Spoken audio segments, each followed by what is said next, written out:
Think about the last time you had a headache, a sore shoulder, or a minor cut. Most likely, you were able to take an Advil, resolve your pain, and get on with your day-to-day life. Now, imagine that instead of resolving, your pain persisted. The Advil you took on the first day now has absolutely no effect. Gradually, your pain becomes worse and worse.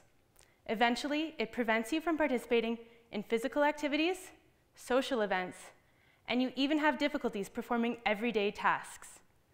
This is the typical trajectory for a patient suffering from chronic pain, a disorder that is defined as pain that interferes with the patient's daily life.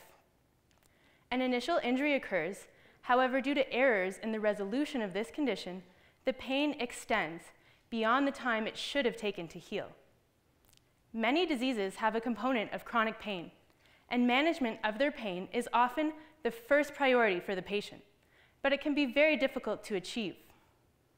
As a chronic pain patient, you will likely be trialed on several different medications in an attempt to find a way to manage your pain.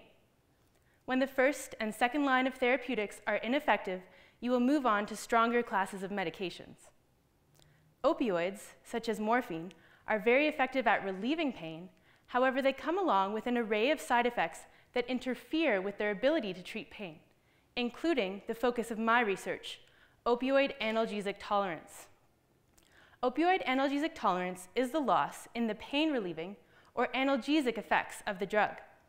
As a patient develops tolerance, they will require increasing doses or to increase how often they are taking the drug to maintain pain relief. But this can lead to an increase in other adverse effects associated with opioid use. The goal of my research is to improve the treatment of chronic pain with opioids. I have identified a specific type of cell in the spinal cord and a molecule on this cell that is critically involved in the development of tolerance. I am now investigating the cellular mechanisms behind how this molecule plays a central role.